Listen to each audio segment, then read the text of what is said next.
Alrighty, confirming going live. We have a couple people in the chat already. Welcome, uh, Zyros and Numero. Happy Monday, everybody. Welcome back to episode 56. I need to update this of the podcast. JB, how's it going, man? Happy Monday. Happy Memorial Day. Happy Monday, definitely. Yeah, we're working on the holiday here. No stone left unturned for us at this point. Now the weekend was good. Obviously, getting an extra day is always nice.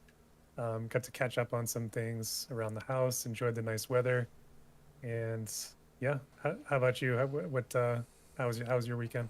Excellent. It was good. Very low key. The weather was super nice. It's a little rainy today, so that was kind of a damper, but the rest of it is great.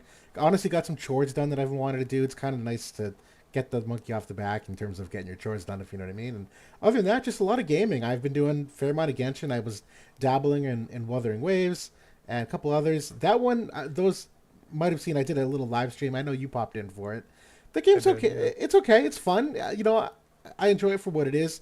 I don't see myself being in the long haul for that. Genshin Impact has just way more heart, if that makes sense. That Wuthering Waves is too much of a ripoff for me. That it's just kind of like the budget version.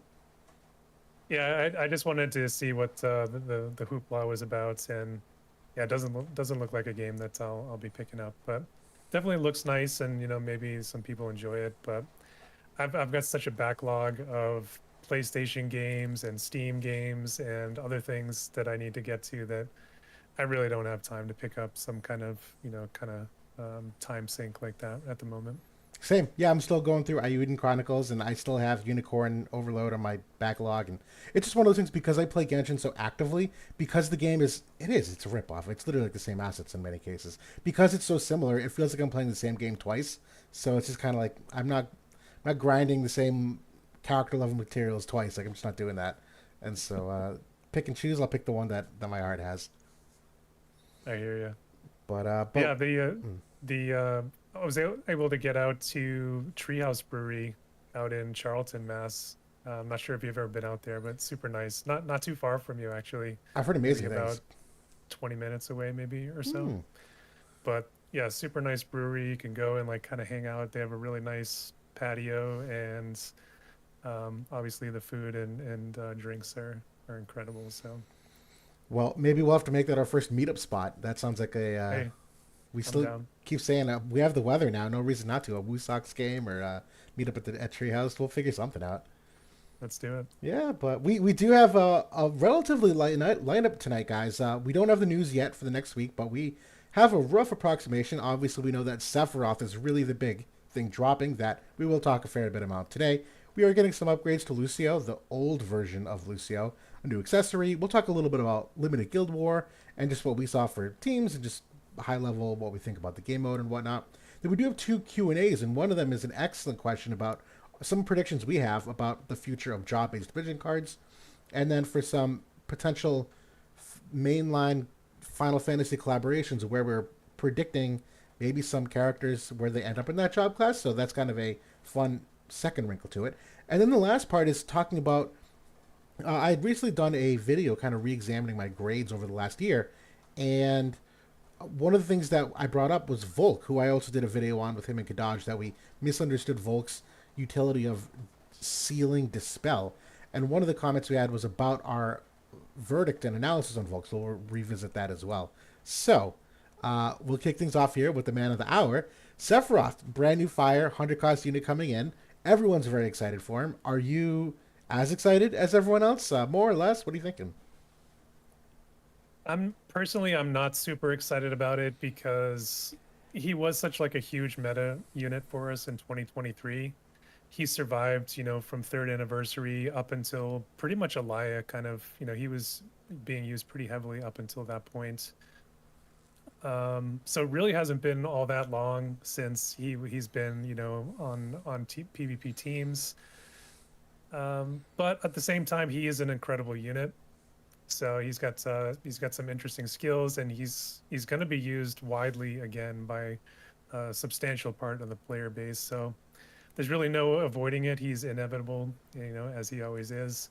So yeah, I'll definitely go for him. He's I don't see myself not pulling for him. How about you? I'm the same. He's definitely on my pull list, and we do still have time, to be honest. We have a fair amount of weeks till this collab is over. So although everyone's excited, no rush to potentially get him. I know the Mind Sphere accumulation is going relatively well for me with the Chocobo and the barracks and just some of the extras that I have. So building him won't be a huge problem either.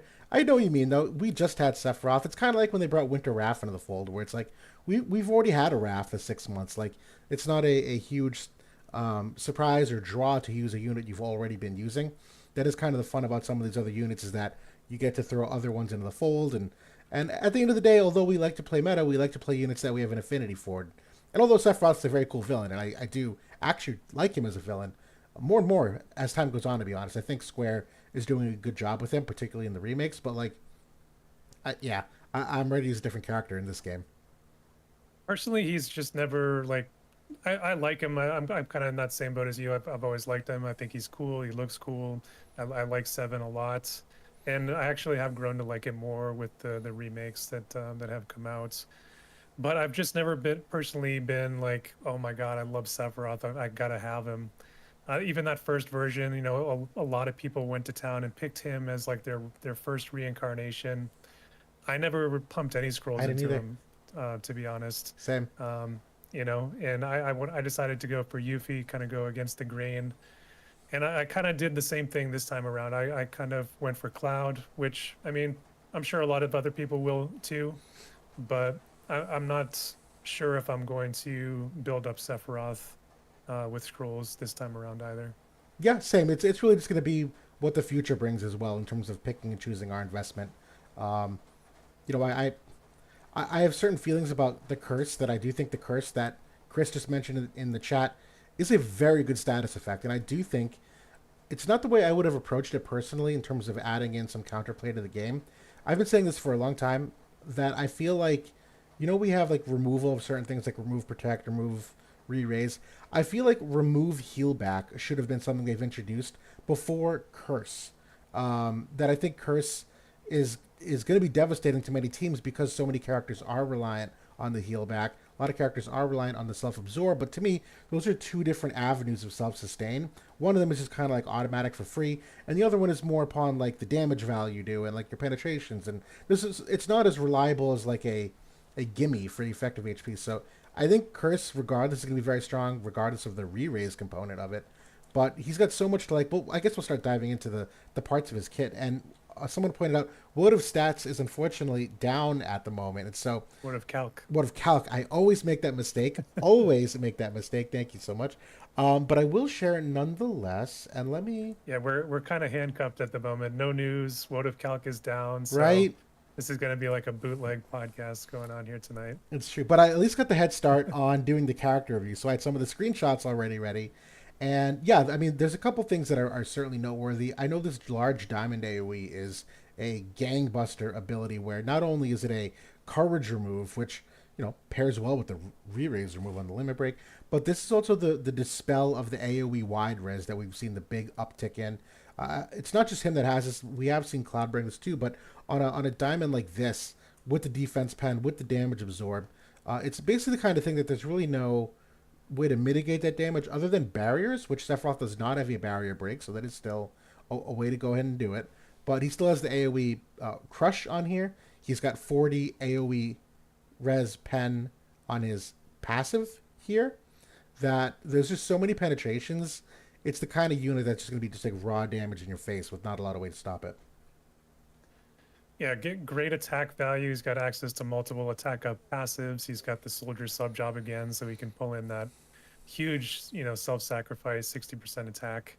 And when you got 469 base attack, that's a pretty big deal, in terms of your damage. He also has the agility and mobility option there with the jump up.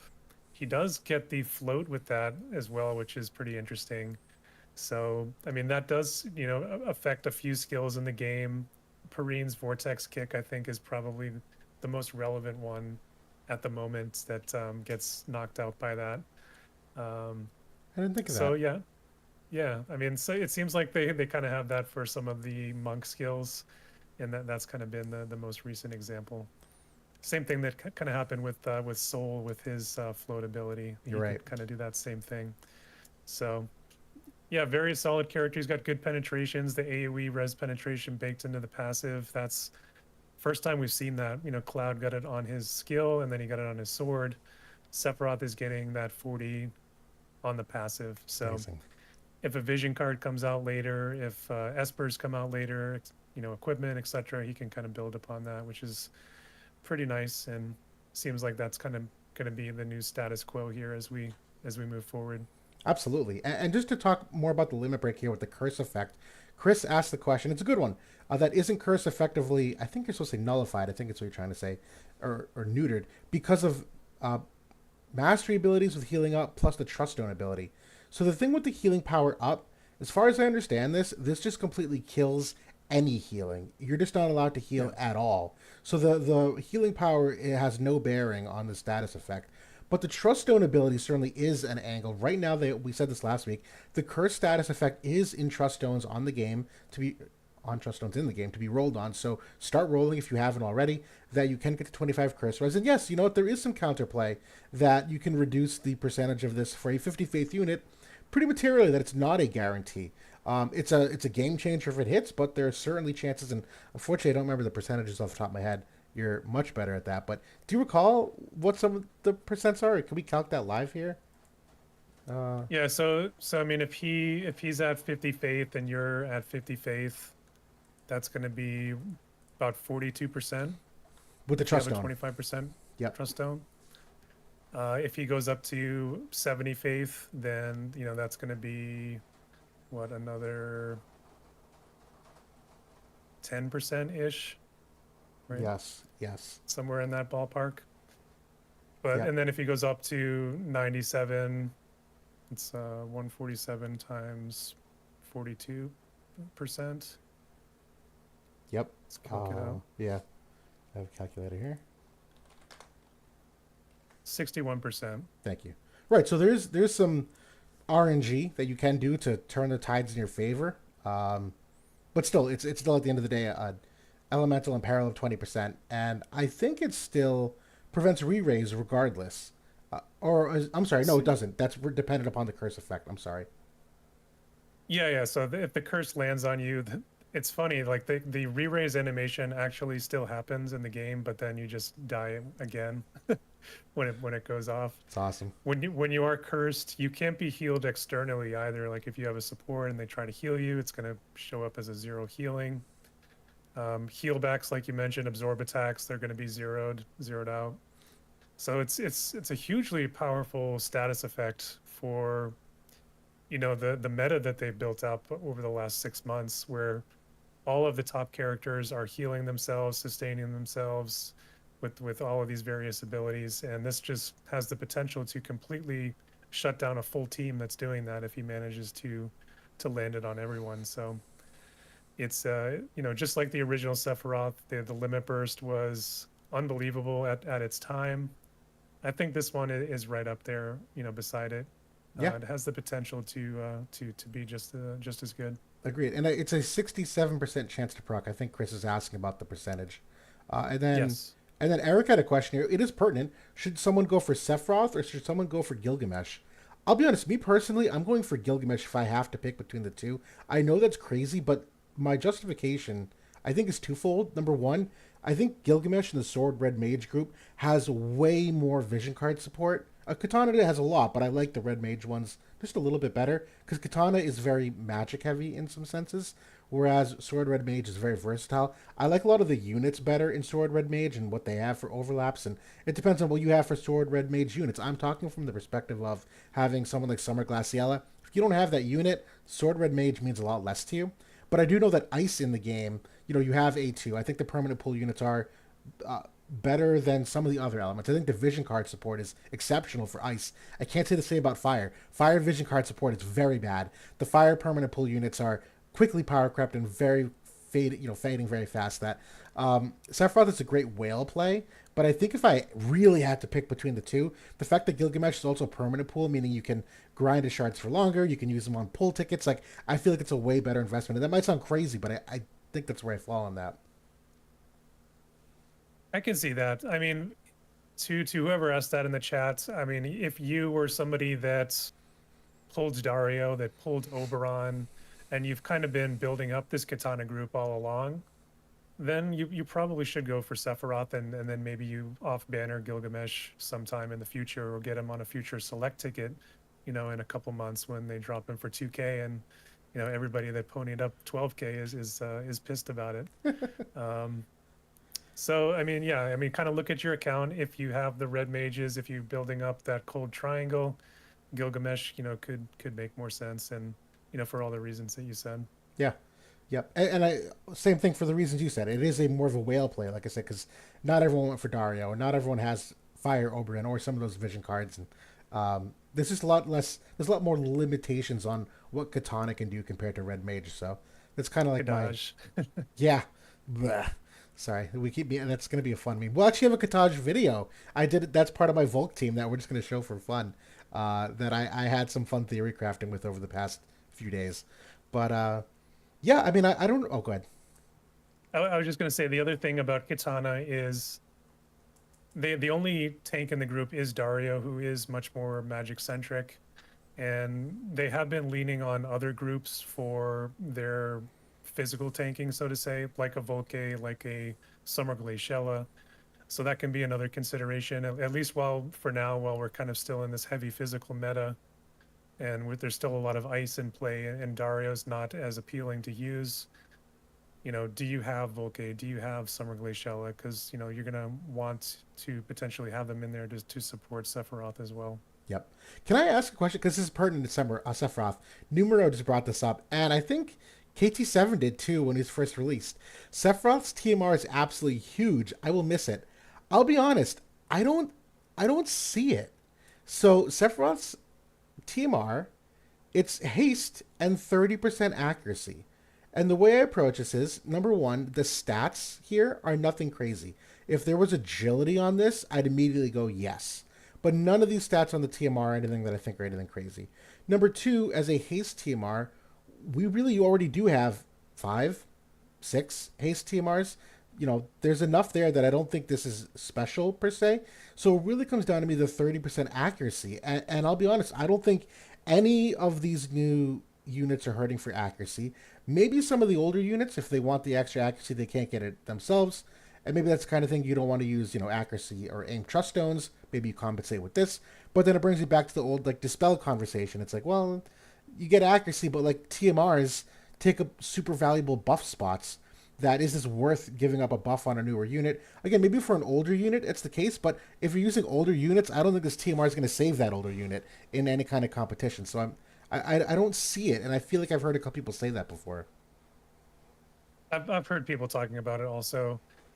I'm pretty much on board with your take on it as well.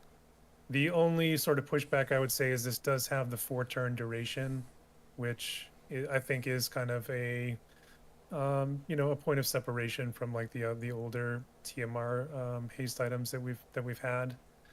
And I have seen a noticeable impact from the 4-turn buffs with these new units over the past couple months. Even Kadaj with his 4-turn haste, and that sort of, if it doesn't get dispelled, having that last an additional turn into the mid fight is tangible, in terms of like the impact. I think.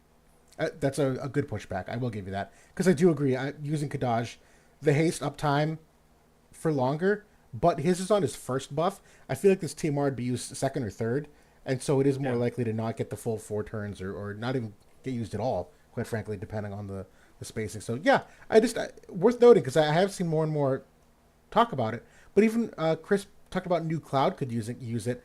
I still prefer Cloud to use something like Bronwell's. We have Veritas TMR everywhere right now. Bronwell with the decreased AP consumption. I think that TMR is better.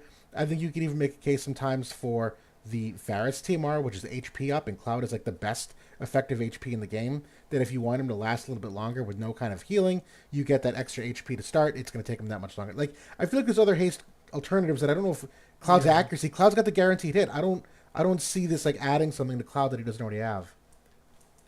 I do like Squall's haste item as well on him because that's the one that he'll kind of shift towards the party member to use. Right. and that's one that he'll kind of up the priority to use it early on in the fight. So that's another kind of pushback on this one. If you have several of those already, if you're on the fence about pulling Sephiroth, I don't think this is what should push you over the finish line to get him. It's nice if you were going for him. It's another option that maybe you can throw in. Maybe we do need that accuracy and haste combo at some point. Like Numero said in the chat, for manual play, I think it's a little bit stronger because you can kind of dance outside those dispel ranges and things like that, and take more advantage of spacing and things to, and even proc this, at the proper time in the fight as well. So I do like it more for manual, but for auto, dispel is going to be hard to reconcile. Yeah, yeah. Hopefully we clarify that because I think you just said it perfectly. It's not a bad TMR. It's a good TMR, but I don't think it's anything that should sway your opinion on Sephiroth. Nor do I think is it an instant upgrade of any of the other haste TMRs. I feel like the attribute is what makes it, worth it or not. Agreed. Yeah, but yeah. I mean, I don't know how much else there is to talk about Sephiroth. I know one thing that I was gonna bring up. This is more for the character view, but the healing power that he has for himself is very nice. It comes to 15. And where's my slide? Here we go. He's got two different ways to regen his health, which I think is awesome. Obviously, does affect the matchup, the mirror matchup too. That if you can prevent enemy Sephiroth from healing, that kills a lot of that. But his 50% damage absorb on that diamond is going to be immense.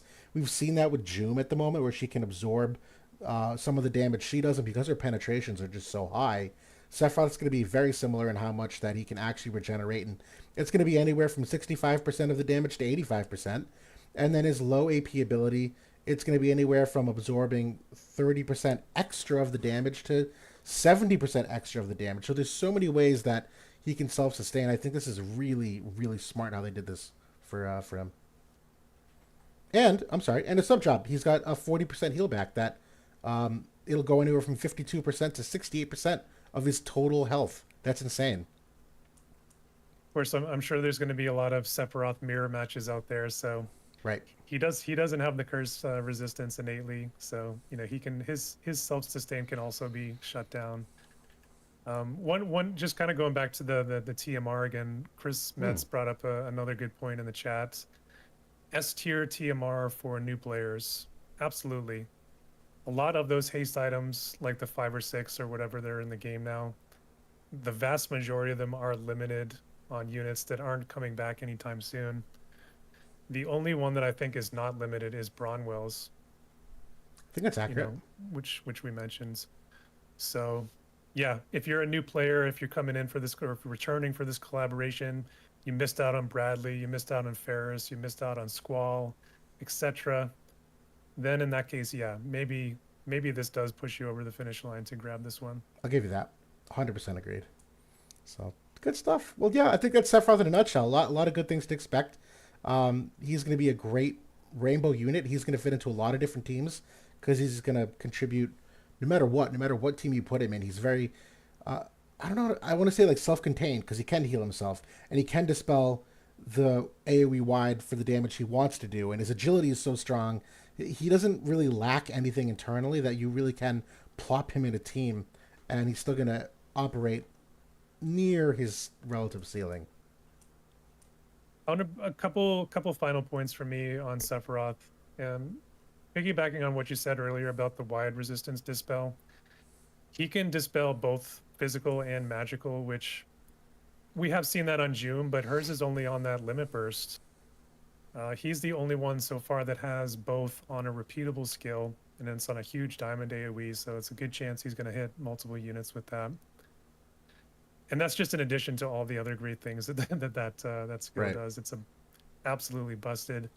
But it does give him great synergy with Gilgamesh, who's coming along, and other maybe magical units that are going to be coming here in the future.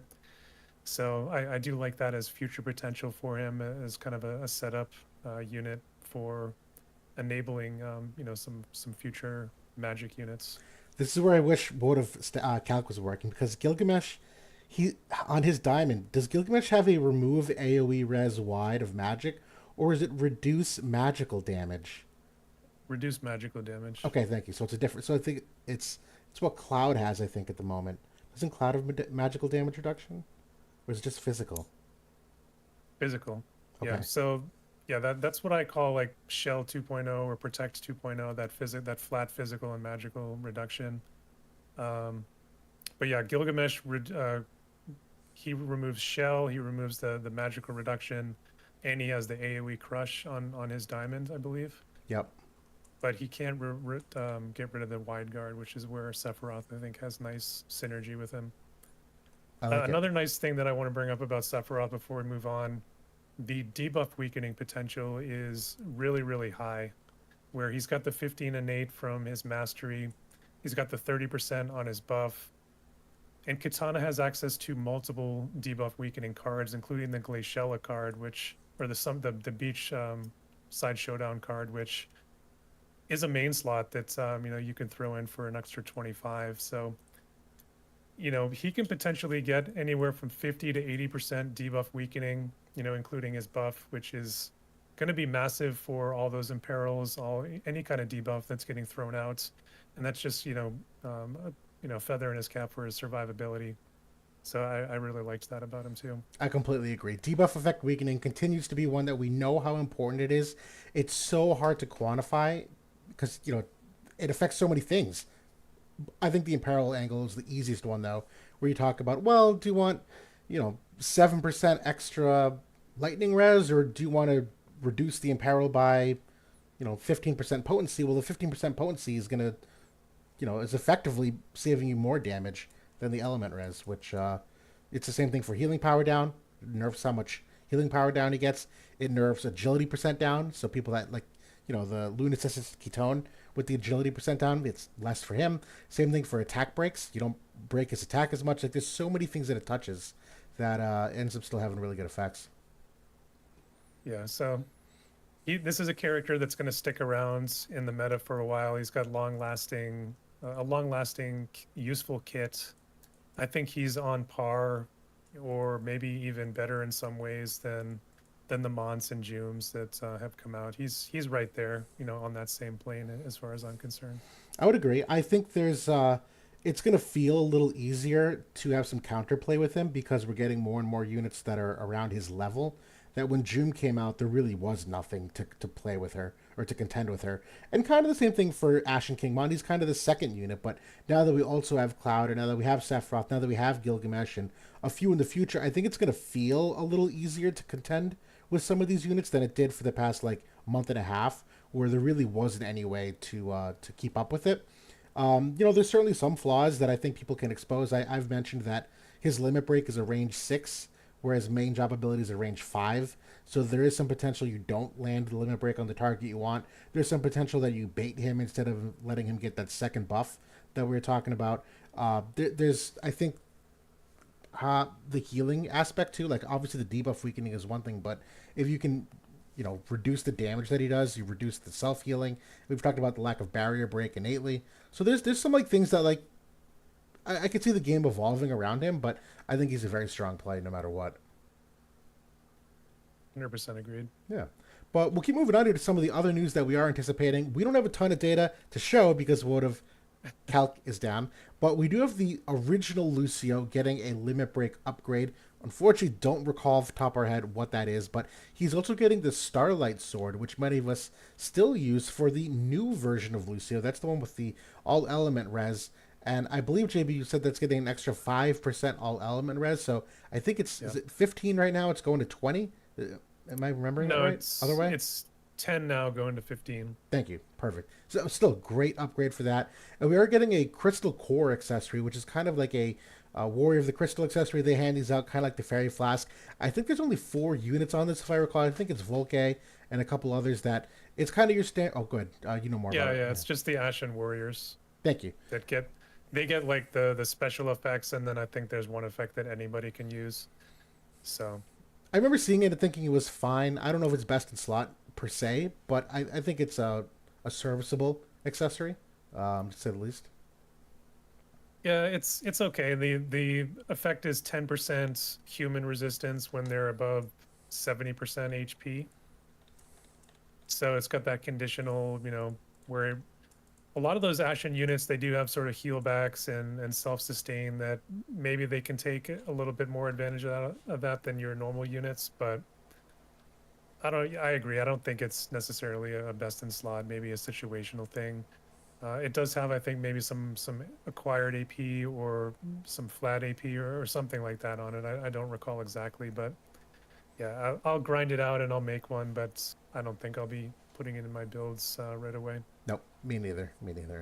And, notable today is the last day of limited Guild War, and I think we are fortunately slotted to take number one. We're getting that 2,500 Visiore, which will certainly be helpful for those Sephiroth pulls. I know everyone is probably at the bottom of their wallet, if not empty, for whatever Visiore stats you have.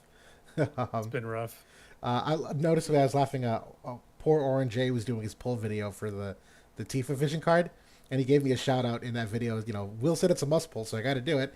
And he didn't get it. He ran out of his and he couldn't finish it. Oh my So God. he's either gonna save up or stock up, but he's almost there. Um, Yeah, I mean, we talked about it when the collab was dropping. It's a huge collab, like 3 vision cards, 4 units. Of course, one of them is a free unit, but a lot of us maybe bought a couple shards or at least working on her a little bit. But yeah, it's we still got another vision card to go next week after Sephiroth comes in this week, right, and that one is not free either. So definitely yeah, not. so it's a lot of viz coming in. On the limited though, I know that there has been some issues in terms of like the matchmaking. We actually ran into that in our division where Terraflare, who is one of the top 10 or 15 guilds, we actually didn't match against them until the final day. Despite us both kind of being highly ranked and having um, undefeated records, and we fought some of the lower ranked guilds multiple times. And even though we hadn't faced Terraflare, they kind of came up for us again. So that was a little bit disheartening, I think, for some guilds out there. So I wanted to shout that out, and hopefully they can take a look at that. I do know that it has been a problem in the matchmaking for quite some time, if not since the beginning. Um, so yeah, that's certainly going around, and I think we weren't the only division either that happened in. No, definitely not. And yeah, I actually was talking about that in the main Discord earlier today. I actually feel like limited Guild Wars due for a bit of a tweak because of the scheduling. I know we commonly look at limited Guild War, many of us do, as kind of a week off in some regards because the level of competition, there's just so much disparity between the amount of guilds in the game right now currently and the level of competition and that is widened. And we've talked about this for years. This is not new. How more casual players, the gap widens between the top end of the game. I would be a fan of them getting rid of the matchmaking of how they rank the guilds in these brackets, and instead, keep the rule based. And say once a week we're gonna do a special rule based guild war, but just keep the regular matchmaking and keep us with our regular guilds, but allow us to maybe do something outside the box that normal guild war does not allow us to, because I can only imagine, not only quite frankly, is it kind of boring for us where you really don't have to mock because there really is just like a gap in competition between them. But it must be pretty demoralizing, quite frankly, too, in some of these lower guilds that they play us and they get 25 stars. Like that must feel terrible. Like I can't even imagine people wanting to be incentivized to participate and play when they're getting stomped, quite frankly. Like there's no other word for it. So I would like to see that tweak personally, I think. I agree. I wouldn't mind seeing some change up there. Um, at this point in the do I think it's going to happen? Probably not, because it would probably be a significant lift in terms of development time. Let's wait until after the 5 card vision cards come into Guild War, and then maybe they can start working on that. But Right. Then yeah, again, maybe not. My proposal is keep the scheduling the same. There's no scheduling changes. It's just for a week, uh, the Guild War rules apply. You know what I mean? I wouldn't be opposed to it. Definitely not. Yeah. And even then, from a Guild War supremacy perspective, Guild War supremacy should already come down to the top 10 guilds in the game. Do you know what I mean? Like, I don't think a rank 20 guild ever has a chance to compete with the number top 5 guilds in terms of Guild War supremacy. So even that aspect where they look at limited Guild War as the seeding potentially for a Guild War supremacy, I don't even think that has the value that it should because Guild Wars Supremacy is virtually the top 10 guilds anyway. Yeah, certainly not now. Like, in terms of the power creep that's come in, and the divide has only sort of increased between the top and the mid tier over the past year. Um, Maybe at one time it may have been more competitive, a couple of years ago or during the first year even, but certainly not now. No, but we did have an interesting split where the first half was the what fire, lightning, oh god, wind and light, and now we're back to the meta teams with the water, ice, earth, and dark. Uh, you have fun with those that separation. What kind of teams are you using? So the first half of it, was using. I played around with some mono lights. I think that's kind of what I settled in on with Cloud and Helena and Lucio, I want to say. But I did try to play around with a bit of Greatsword as well, like with Astrius, and I think I was using Shawls, just kind of going back to that old Greatsword team. I heard about some folks using Cloud and Wind Jume and Astrius, and heard that that was doing pretty well. Um, yeah, haven't seen Wind Jume in a while. I don't think we'll be seeing her after this, but yeah, maybe in that limited rule set, it was pretty good. In the second half, it was pretty much just copy paste your Guild War team because everybody's using that Ice, Water, Earth already. At least where we play. Yep. Yeah, same. The first half I used a mono wind team where it was what Dario, Veritas of the Wind, and Flagbearer Glaciella. That is an exceptional team that just didn't have a window to really shine. It was really nice to finally get to use them. It did exceptionally well versus the field. I think I beat everything pretty soundly with it. I had the light res vision card that Spear has access to, so like the light teams really weren't as big of a challenge as it would be outside of this. And then yeah, the back half here was the Aldoa, A2, and Ashen King Mont, and that team just absolutely dominated. I think got me like 5 defends one day, and I did switch things up today and went with more of a meme build that we keep laughing. I went mono water with Kadaj just for fun, and it did well today. But I think it's the last time it'll ever do well for me, so we'll see. I think if you're gonna play Kadaj, like the mono water play is the strongest one. I just don't know how much better he is than a Ferris there or an Elds. Maybe it's a little bit better, but I don't think it's by a wide margin. I do want to shout out that win team as well, because actually I remember I did use that a couple times also. And I think I said this is what could have been for this win team. Like this is the domination that win team could achieve if A2 just never showed up in the game. Right, right. Even if Jume showed up, I think wins probably is right there, still among the one of the top plays. But certainly like for the first several months of the year, Win Veritas, Clayshella, Dario would have been tromping, over everybody. So Absolutely. yeah, that was kind of cool to see. Finally got some use out of the Dario. I know. I know. Finally, I still think Dario will hold up well, but it was nice to actually, yeah, mock with him and see some live results. But, limited Guild War is coming to an end. We'll get back to regular Guild War. I did like this map. I did not think this was a bad map by any means. The rotation potential was there because you had no weird like jump to stuff, and there was kind of like a dedicated path, but there's really like two different ways you could go. The range I thought was okay. I never really felt that I was baited. Like I don't know, something about this map felt very organic for every team that I was mocking. Yeah, it was fine enough. I didn't have any issues with it, or yeah, I agree. Yeah, but yeah, any other little bit of Guild War stuff you want to go over? Or we move into the Q&A here. Why don't we move on? I think yeah, limited Guild War. It is what it is. I think this last few days especially was just kind of like normal Guild War. So I agree. So the Q&A we got, this was an exceptional one, and the question is, what other weapon groups do you think we're going to see an uptick in for either units or card support? And so basically looking at what kind of trends we see, which ones do we think will continue, which one are we predicting based off of anything. We have a wonderful infographic here that JB had prepared for us for this. If I can find it. One second. Here it is. So you had created this for our 2023 year in review, and the way you want to read this is the bars in blue are what we got last year for that job group, and the bars in yellow are what we got so far this year for that weapon group. And so for a class like the mace, which I think you can see my cursors, I got 12 vision cards last year. It's only gotten one vision card this year. And I think this is very helpful to not only show how many cards each group has total at this point, but also how much many of them have gotten recently from year to date. And I'll let everyone kind of take a second to digest this because obviously there's a lot to look at. But anything in particular you want to use as a jumping off point for what you noticed or what people should direct their attention to? Yeah, so just one quick point. I'm sure I'm sure most people know, but every job-based vision card that comes out, it has either 3 or 4 jobs that it touches on. So that's why there's so many why the numbers are so substantial here compared to like the units, for example, where we only get maybe 2 per month.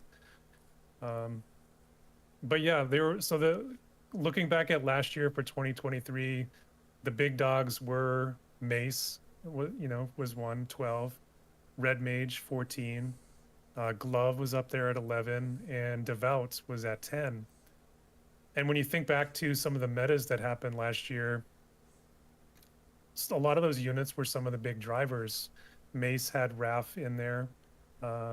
Red Mage, Summer Glaciella was one of the big units last year. Howlet and Reagan. They didn't quite take off, that much, but they were around. Devout, obviously, towards the end of last year, had a huge meta presence with Soul and Amnelis. The glove thing, and this is something we talked about in that year-end video. There was a lot of focus put on it for a while, but it just really never came to fruition, I think, in terms of I don't really even understand what the issue was, because I felt like there was actually something there. I think maybe a lot of people just didn't pull the units like Kefka's and Right. Even Zoma and in some of those units. So Addison Ray took a lot of people a long time to build Addison up. Ray, Yep. yeah. And even with her, like a lot of people I feel like didn't respect how good she actually was for a while. So in terms of this year, like what we've been seeing early on, obviously Greatsword has been the #1 outlier. And at this point, we're coming up at pretty much the halfway point for the year. We're pushing into June here, so 8 vision cards. This is actually including a couple of holdovers from last year. The El Sorel card, the Voldis card. They were released early January for us. They should have actually been part of last year, but because of the whole crunch and the delays and things like that, they got pushed over. But even so, 8 cards, pretty substantial. Aside from that, you can see the majority are kind of in that 4 to 5 range where they've kind of touched on those jobs. I have thought it was interesting that Katana is right up there with 7. They've gotten a few cards here recently. We know that's kind of where the meta is headed. But the one thing I wanted to point out is the bow group has quietly been built up here, especially over the last few months. They're up to 6 cards, and I think that could be one of the next potential metas that we see here as we kind of go further into the year. I would agree. I think if I was a betting man, bow is the way to go. Not only for the vision card support we've started to see, but we have seen a meta shift where all these new characters coming out tend to be slightly weaker on the missile resistance side, where that's kind of gone negative for many characters. Not enormously so, but noticeably so. That's a reversal of things. And then I think the fact that when you consider and predict which characters will still be released, if you're going that angle, Rosa Luna is one of them as one of the new current lore units. If they continue the trend of the young units, you could get like a young Curry. And I know there's other missile-oriented units that they could go down that route. So if I had to put money down, I think Bow is tuned to like have the pendulum swing back its way. I do personally still think I have some hope though for the staff Devouts and the staff Black Mages, where I think we're at a spot where there's such a harsh overcorrection, kind of the same idea that magic is gone, that when we look at also the book and the glove, I could see instances where maybe they start to build up the two of those magic groups by kind of shoehorning them in with some staff Devout and staff Black Mage things. But I don't see a ton of need for some of the other weapon groups where they're in a pretty good spot. Sword Knight maybe, but I think that's more being held back by the diversity of the characters than it is the vision cards. But then again, you get a second Sword Knight unit. That's all it would take, really. And Sword Warrior's been in a good spot that I don't know it's primed to continue, but it certainly could continue. They have enough units that I could see that being a thing too. Somebody in the chat asked, what would it take for a bow unit to pop off? Oh, I'm gonna say curse nullification would probably be one that could do it. I think Pass that on as a party buff. We do have that already on like Calamity Guard, but that's on clerics, which are for the most part are outdated units. There's a couple of more recent ones that have it as a sub job, like Howl at the Heavens Blade. So, but he's an ice unit, and you're not going to be looking to run him into Sephiroth, I don't think, in most cases. Um, so yeah, I could see like a magical, like maybe a more supportive bow unit gets the curse nullification, then there's kind of maybe supporting from a range. I would like that. I think that could work pretty well. same. Yeah, I mean, there's lots of things they need to do to inherently tweak. I think the easiest one is simply giving them more survivability than bow units have had in the past. Where this is its own topic. We've talked about this before of all the balance changes that have screwed bow units, where characters innately have too much range and they have too much survivability relative, and the brawlers do way more damage. So like when you the reincarnations too, in terms of like what you get by reincarnating a unit, missile units are among the worst in the game for the reincarnation stats. So it's literally just that they're behind in every single metric you could possibly look at from a character perspective. So I think it just comes down to the fact that Gumi needs to go away with this like they do less damage and they're a little more brittle. That doesn't work anymore. It's not gonna work unless they broadly overhaul the game.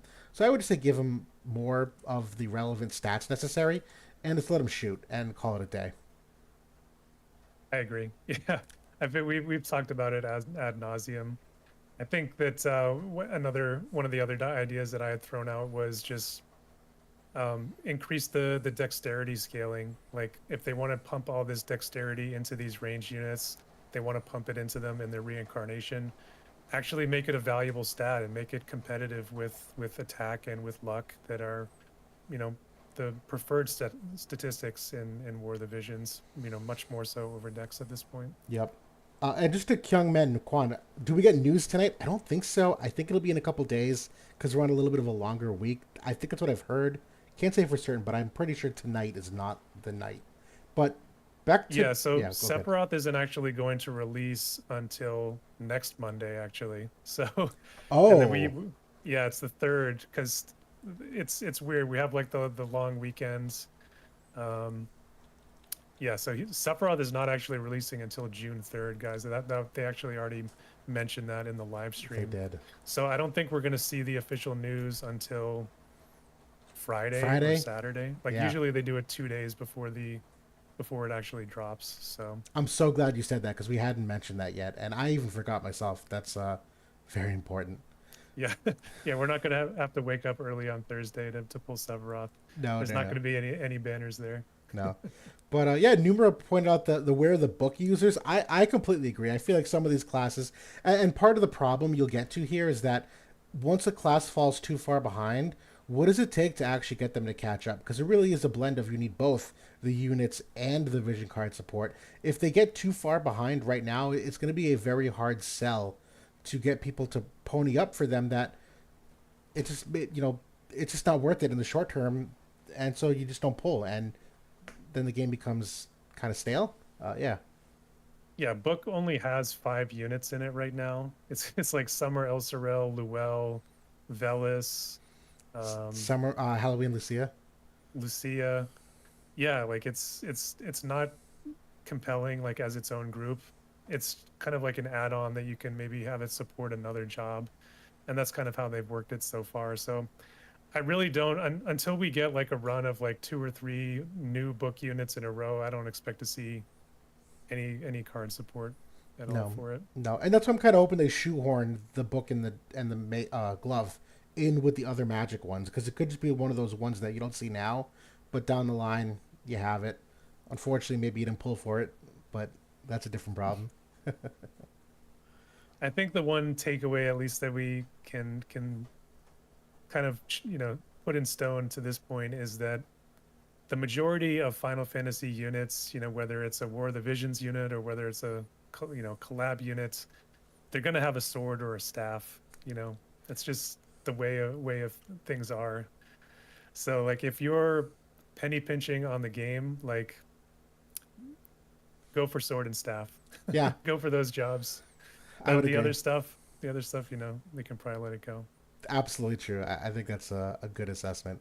But I know the second Q&A here came as a result of a video I done looking back at my grades over the last year, which I wanted to be a little introspective, put my own feet to the fire, and how far off was I, and what kind of stuff could I learn. And one of the comments we saw, which is a good comment, I think it's topical, and it's about almost a video I did with Kadaj, was in the comment specifically. I know it's too early, but I have a feeling that you and JB drastically missed on Volk in our conversations and thoughts. And I know you'd already responded to the comment, but I'll let you kick this one off because I think you and I both approached Volk differently. So I don't know if lumping us together is appropriate, but do you want to talk about your initial thoughts and impressions and predictions for him? So first, I kind of want to think about like where it's coming from, and the community as a whole has overlooked Volke and really, you know, for good reasons, I think, not pulled him, you know, in mass and not used him in mass either. And it's because we got Joom 1 month early, you know, as per we got it as a simultaneous drop with JP. So we went right into a water meta.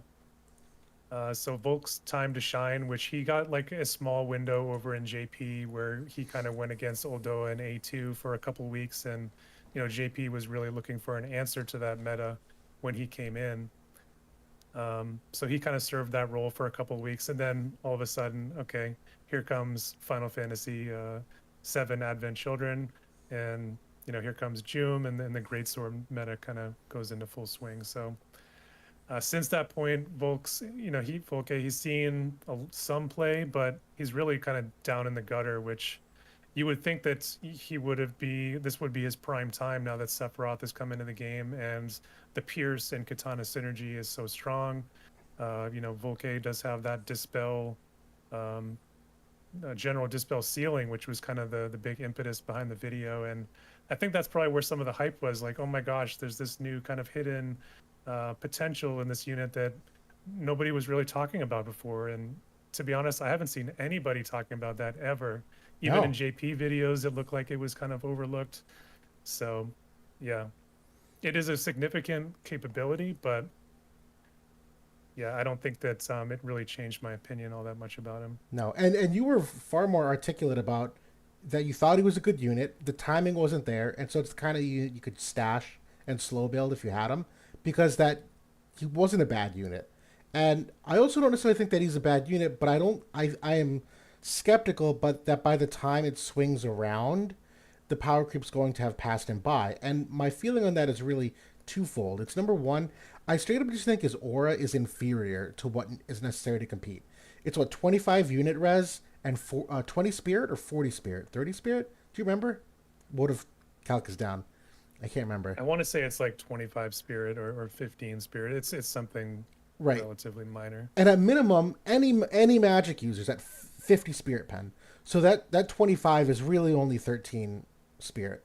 And then the unit res, although not bad, and in a dispel meta, although we can still dispel, having 25 permanently that a buff does not get dispelled is certainly nice, but I don't think 25 unit res is anywhere remotely near the threshold, particularly with all the unit res crush that we've seen of what the Summer Glaciella and Aldoa auras have. So I think his aura is just straight up inferior. That unless he had great survivability, which he did for a while, he had the big niche of the AoE wide res that he was really good about that.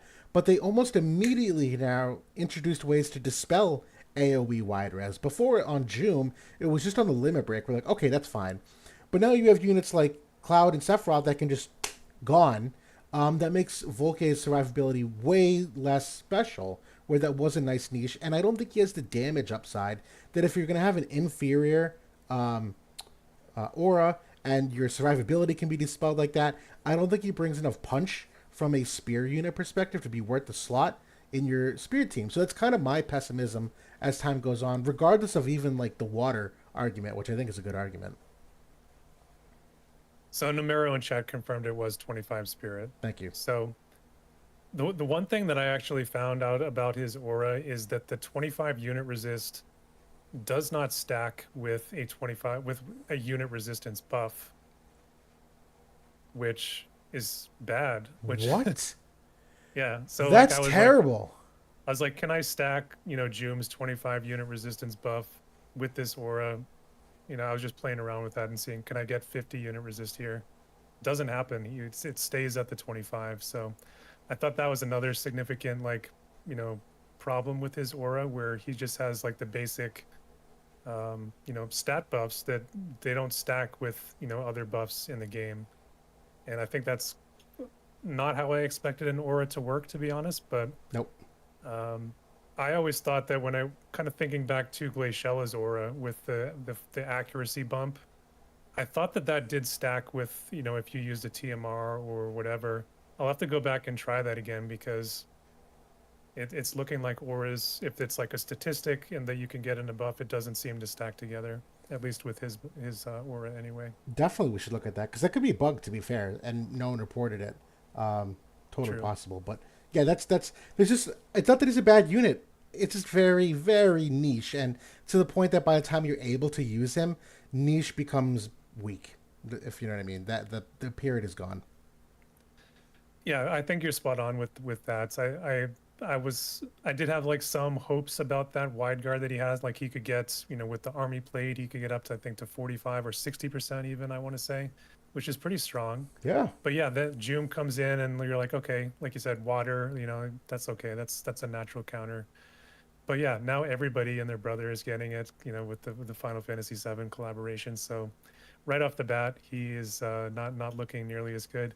He does have though that significant utility to the team, the general dispel seal, also the re-raise removal seal. yep, That's like a 2-in-1, very very strong. So I still think that he's worth using. I still think that he's a stash away unit.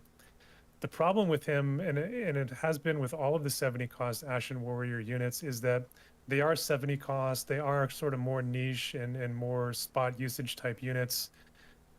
How can you honestly recommend somebody to spend 40,000 Visior on that unit? And I think, going back to the podcast, I think I remember saying, like, if you're a spender, yeah, sure, 6K, yeah, yeah. grab it. You're spending on the game, might as well.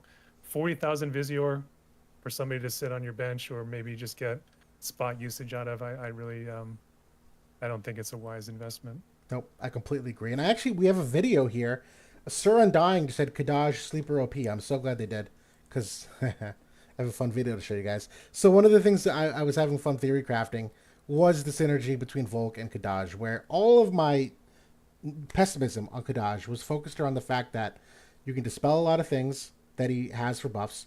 He's very defense oriented, but unless you're pairing him with Summer Glaciella, there's not a lot of like defense pen down to enemies. Volk does do that.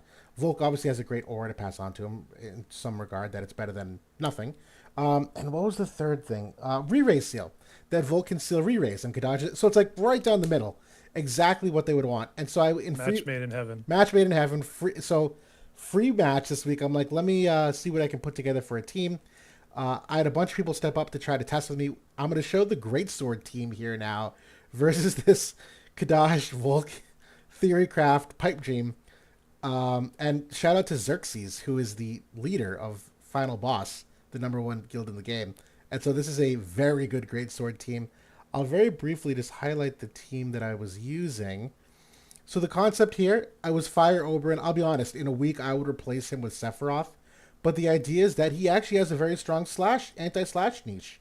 That he can, reduce the slash res pen. He can pass on slash resistance to teammates. Obviously, there's a lot here with some of the fire overlap. And so I gave Kadaj as much penetrations as I could with the Ultros and the subvision card here for the slash res pen for the team. I think gear-wise, I'm pretty happy. Sure, Kadaj has a magic scaling vision card to the sub slot, but he's still at 15 to 1600 damage. You'll notice that that's not really the problem in this fight. But I tried out this team. We thought it'd be fun to show it, so we will. Let me get the video up here. I think you guys should be able to see this now. Let me just make this a little bit bigger. And I'm going to mute it so you guys won't hear anything. But yeah, this is the. I'll just click play. Anything you want to say beforehand, or are we just going to roll the tape and see what happens? So I will say, like, some important context for this fight is that this is, I'm sure, at minimum, Jum and A2 are max reincarnated here at minimum. Yep. Cloud, I'm sure it probably, at this point was heavily reincarnated. I don't think that any of your units have any scrolls into them in this fight. Would that be accurate? Volke and Oberyn have 20, and Kadaj has Okay, so none. So very little. Very little. So that's important context for this fight. On the other hand, I will say though that when you are putting a team together, you are looking for breadcrumbs to say, is this even worthy of that investment? Right. And let's see if we think that after we watch this. Right. If this team comes close and you say, hey, you know what? Some extra HP and 180 attack would have been the difference, then you can pull the trigger on it. But it needs to be there first and seem competitive. So we'll try to answer that. But we'll kick this off here. And the big difference, too, there is some initial placements. So this is all at my discretion where I ended up placing them. But here's Kadaj using his first buff. Gives himself haste. The human killer. Cloud is actually the fastest on Xerxes' team. We're going to see A2 go next and pass on her buff to whoever was in slot 1, which looks like Jum. So passing it on to Jum. I'm sure anybody that was playing quick pick match, or has been playing free match on this map, this Xerxes team looks pretty familiar. Right. We were seeing a lot of that in the meta. Definitely so. So yeah, Volk got one buff off. Now Oberyn has his physical shield up as well as the unit res to the party, which apparently doesn't stack with the Volk aura, to my knowledge. Kadaj is using his second buff here now. I actually like the movement of this team, all things considered. There's A2 with her own physical barrier, the AoE wide. Jum unfortunately gets to go again.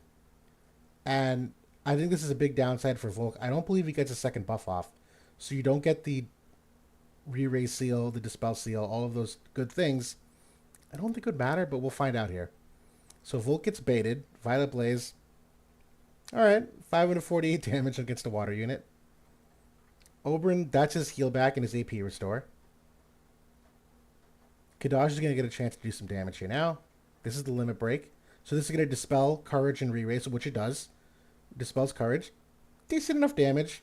I guess not wowing anyone from a slash type damage perspective, but applies the other debuffs like the damage reduction. Here comes Destructive Spiral. Honestly, not the worst damage taken either, but as fire units, could be better, could be worse.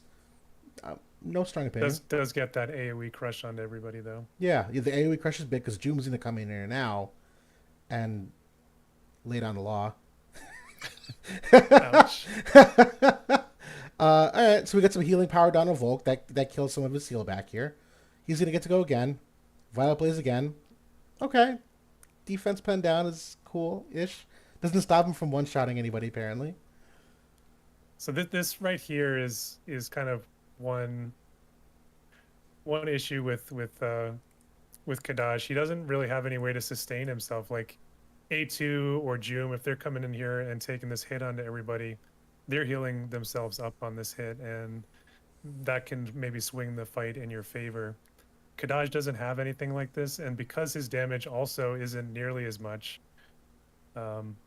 that's really kind of hurting him here. I wanted to pause this. This is where I think Sephiroth is obviously superior to Oberyn, where Sephiroth can dispel the AoE wide guard, but the amount of damage. Let's see if I can pause here. This amount of damage is just 2 to 3K. Very poor. And although he's got the magic vision card on him, so sure, you could argue that if that was an attack card, 150 attack higher, maybe 200 attack. If he's reincarnated, maybe another 180 attack. You're probably looking more closer toward the 4.5 here, which is better. That's still not the new normal that we're used to with slashers. And he's got Ultros, and he has the slash res pen card. He's actually at 100 slash res pen at the moment because of his buff. So this was kind of an eye opener to me that didn't put a dent in any of them.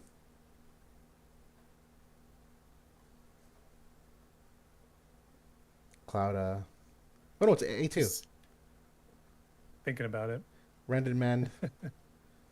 There it goes. We get the re-raise at least. Not going to matter. There's your repair. You're looking at a near full health Greatsword team at this point.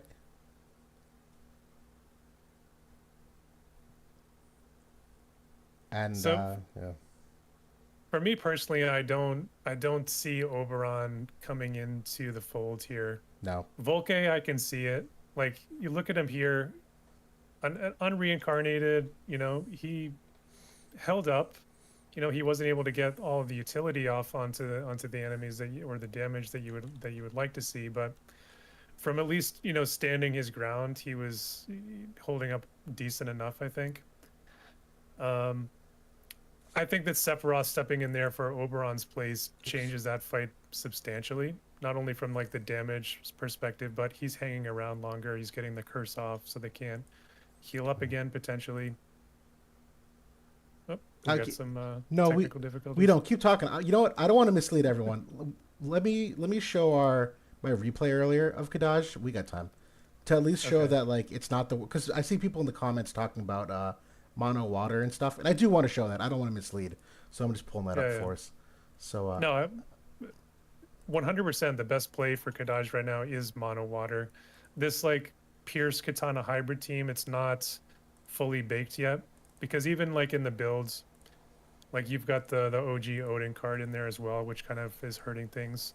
That obviously you would upgrade that with the Sephiroth card, get the Man Eater, get the additional unit resistance.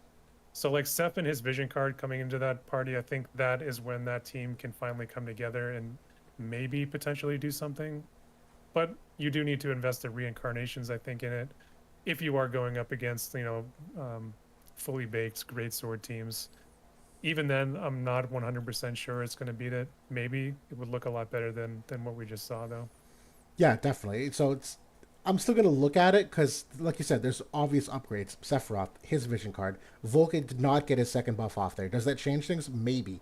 That map too is not great sometimes. Where like there's some weird angles sometimes take with the pathing and whatnot that maybe a different map would have different results. So it's not over, but that was certainly disheartening to see.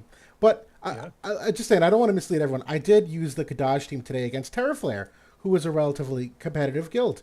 And I did want to show off that I am using it as a Summer Glassy, Kadaj, and June team. I got 6 stars and I got 3 defends with this Kadaj team, so it's not horrendous. But again, this is limited Guild Wars, so it's also limited to what you can potentially use. But let me get this back up here.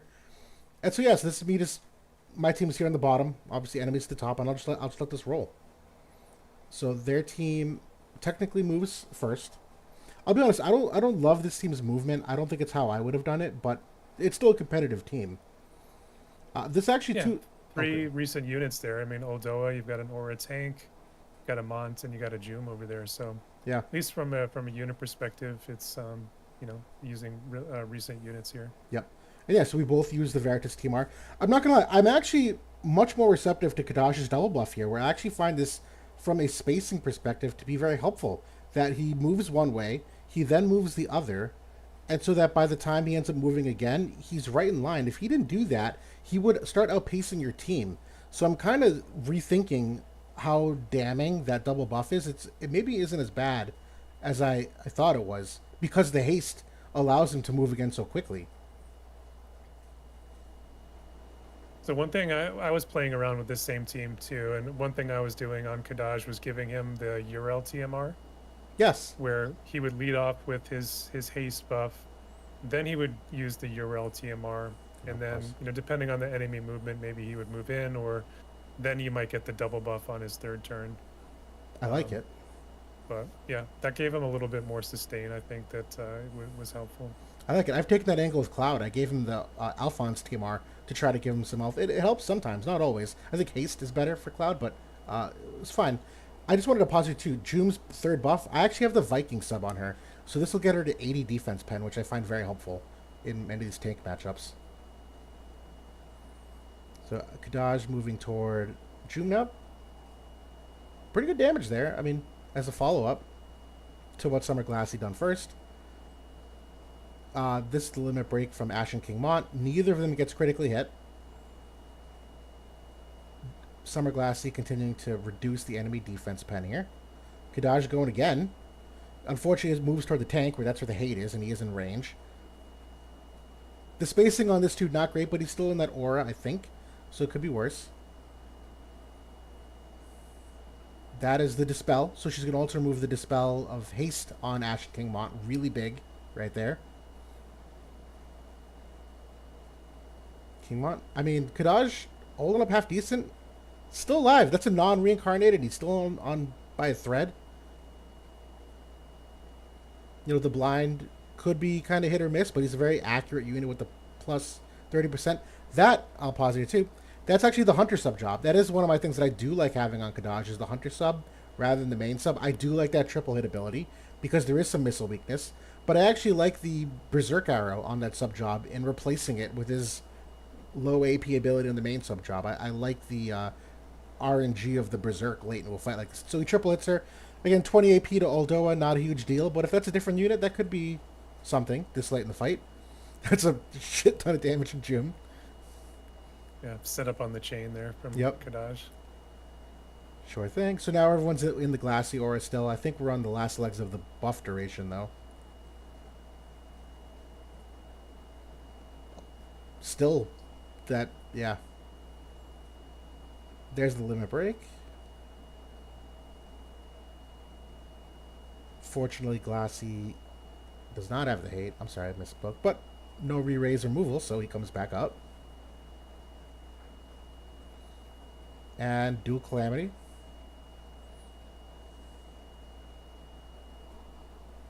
Not the worst.